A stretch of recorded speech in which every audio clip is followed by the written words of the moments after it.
Hello and welcome. I'm Dr. Joel Glenn Wixon, and we're back with another video in the series, 7 Billion Geniuses Community video series. And today I'm going to be talking about health, actually. Kind of a challenge to the cultural notions that we have about health. And it really is a riff off of this notion of you're exactly where you're supposed to be.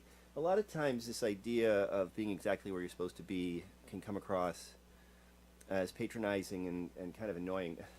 I know I've experienced that myself, and I want to share kind of my take on this notion that's really, I think, very different than at least in some ways how it can be understood. I don't want to ever speak to how it's intended because I don't know everyone who's ever said it, and certainly can't speak to their intentions, but generally understood from a position of well, at least in my experience, from a position of kind of, suck it up and it is what it is and you can't do anything about it. But my position on it is slightly different in that it's, for me, more an invitation back to a position of acceptance, accepting the way that things are in the moments that we're in, because that's what we're dealing with. And so from a genuine position of acceptance, in a kind of a humble way, that we are where we are, because that's where we can accumulate all the energy that we have. When we are in those things that we're actually in, we have all the energy that's available for us, and in the context of health and healing, it allows us to do whatever health and healing we actually have access to, because we're using all the resources that we have access to in that moment. And so then the you're exactly where you're supposed to be idea, what it does for me is it takes me away from this notion that there are other places or ways of being or states of being where I'm supposed to be that are different than the one that I'm in. And so that all the focus and attention and energy that would be lost in attending to those states of being that aren't the one that I'm actually in, that energy is no longer lost, so it comes back to where I am. And so that then led me to this notion of healing that has to do, not healing, but health. Healing is a possibility, but the idea of health being, instead of this construction of health that I am a healthy person, it's more about my health in the moment that I'm in. I know that, at least in my experience of this culture, we're often invited into thinking health is this huge thing, this time-spanning, I am a healthy person, I am not a healthy person sort of evaluation that doesn't really have much to do with exactly how I'm feeling in the moment. And it's been inspired, this idea has been inspired many times by people who I've worked with, but I remember the first time it really started to percolate, this notion, was when I was working with somebody who identified herself as being in chronic pain.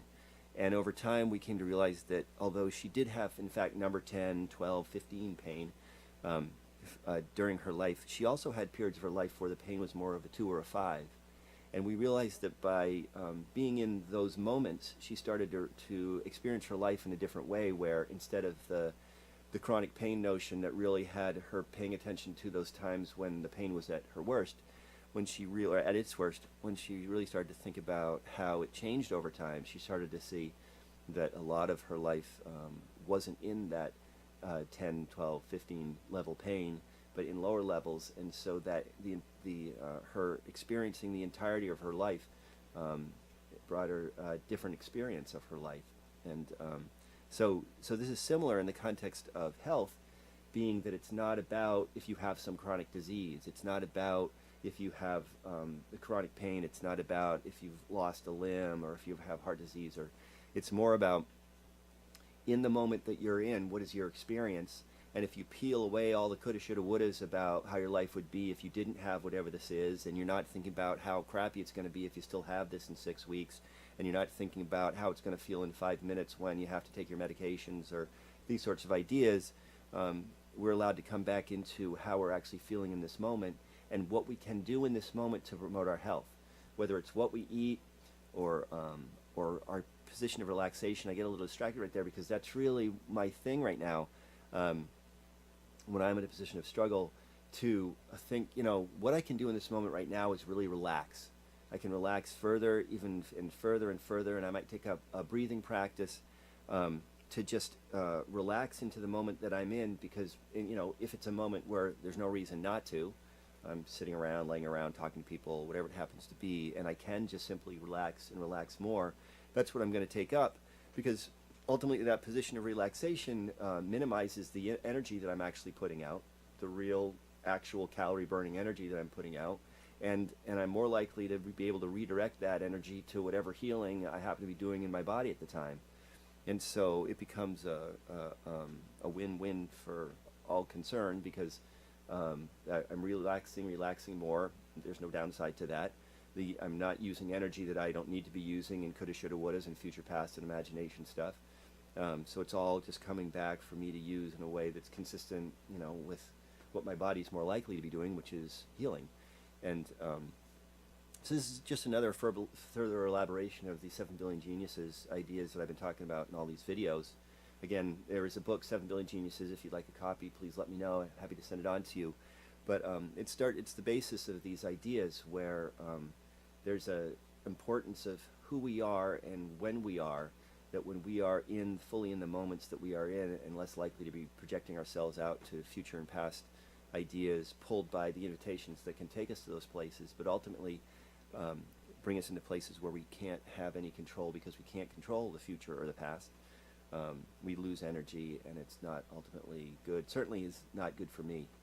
And so this is just another idea to lay on. So then, to summarize, the suggestion that in the moments that we are in, we can take up positions of health that aren't about this enormous notion of healthy or not healthy, more about the moment of how we are and what we can contribute to that moment that's most likely going to make us feel better, again, I was distracted again by the notion of contributing energy to our healing. But again, for me, just simply the practice of saying, what can I actually do in this moment? Whether it's eat an apple as opposed to a cupcake, or actually just relax and breathe in, release my diaphragm, and actually kind of slow down and relax into this moment. That actual act that I'm taking, that specific choice that I'm making in that moment, is contributing to my health, because there's energy that I'm not sending out into areas where it can have no effect, keeping it where I am in that moment, right where I'm supposed to be, and allowing it to do what it can in the moment that I'm in. So with that idea, I wanted to share with you a song.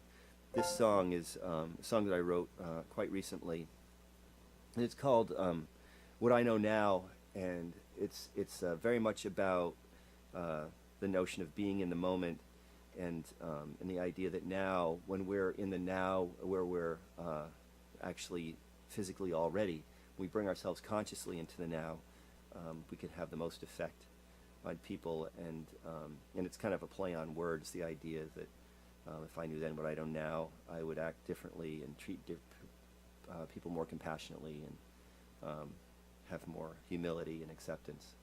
So, what I know now.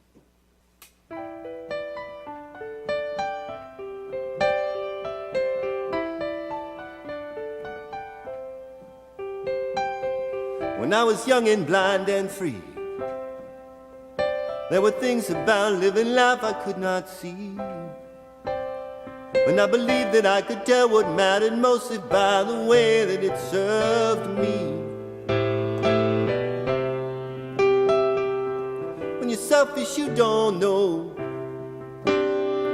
that everything you do begins to grow, and the good things and the bad come with you everywhere you go. I know that what I know now, know what I know now, I'd have more patience with the angry ones somehow. I'd have compassion for the lonely ones who try to drag me down. I know that what I know now. So the days turned into years, and the things I did turned into all my fears. When I believe was changed by all the anger and the tears, By and by I start to see there are things about the way it's supposed to be that keep me searching for what I don't have, missing what is right in front of me. I know that what I know now, I know that what I know now, I'd have more patience with the angry ones somehow. and have compassion for the lonely ones who try to drag me down. I know that what I know now, now is where you find a place where you can just belong. Now is where you find yourself, because you've been there all day long. I know that what I know now. So when you're young and blind and free, there are things about living life you cannot see, but you will come to know with patience you're exactly where you're supposed to be. Yeah, yeah, yeah. I know that what I know now. I know that what I know now. I'd have more patience with the angry ones somehow.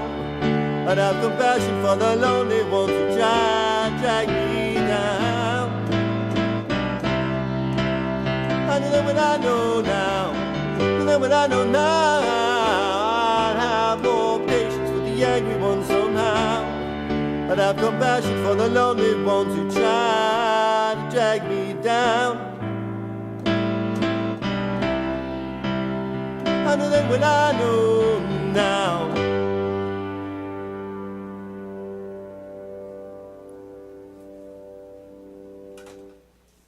Find out what I know now. Thank you very much for watching the video. Again, 7 Billion Geniuses, and I'm Dr. Joel Glenn Wixon. All my contact information is at the end of the video. If you want to be in touch, please do. And please do be in touch, and I'll talk to you next week. Thanks.